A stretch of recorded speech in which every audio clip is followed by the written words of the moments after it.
You spend all day telling me that it's so important that, boys not playing girls' soccer teams or whatever. I agree.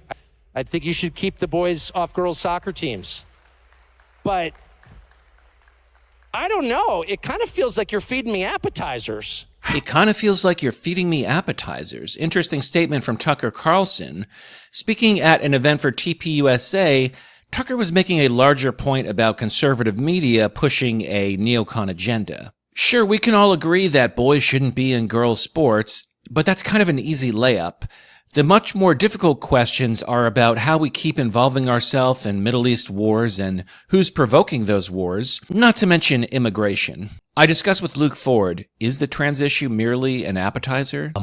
He mentioned the thing about boys playing in girls' sports. He's like, yeah, I'm against girls playing in girls' sports, but... And then the crowd started cheering. It was like the first time in the speech that the crowd understood what he was saying. They're like, yeah, because we heard that on Fox News too. We disagree with that. So finally, he got some applause.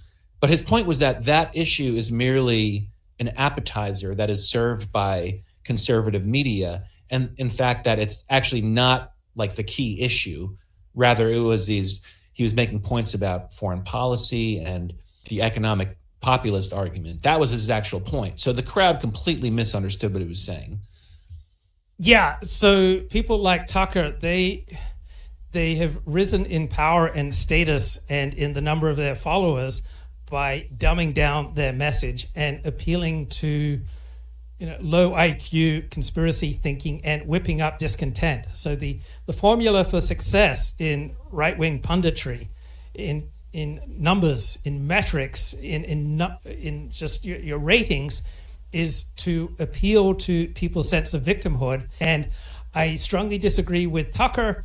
And this is a common mainstream and elite and academic talking point that the culture wars are fake and stupid and inconsequential, and they're not. Just because a culture war is fought over matters that don't seemingly affect that many people, such as trans boys competing in women's sports, doesn't mean it's inconsequential. It upsets me to have boys competing in girls' sports, and just the presence of that in a few races is incredibly upsetting to my hero system.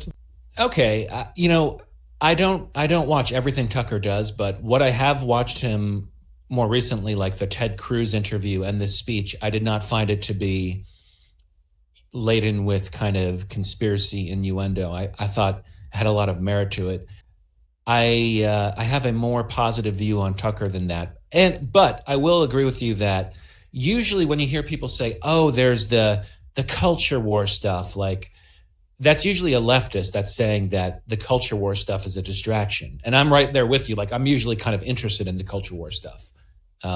So I agree with you there, but I just think in the context of this particular speech, he was making points about foreign policy. And frankly, though he's not anti-Israel, as he'll be quick to say, it was about the influence of Israel, was kind of like the subtext. And I think that's why the audience didn't even understand what he was saying. So I think in that context, it is like an appetizer issue because it's such an easy issue to sell to people. Yeah, and if you want to tackle hot button issues such as the Israel lobby, or say matters of race and religion, and say differing crime rates among different groups, it's important to be as accurate as possible and to abstain from joining easily discredited people like Darryl Cooper. And so the Israel lobby deserves as much scrutiny as any other lobby in this country. And American foreign policy interests deserve scrutiny. And there's overwhelming evidence that the blob, the American foreign policy elite, is consistently pushing America into too much intervention overseas. There are strong arguments to be made against America's strong alliance with Israel. There are some strong arguments in favor of it.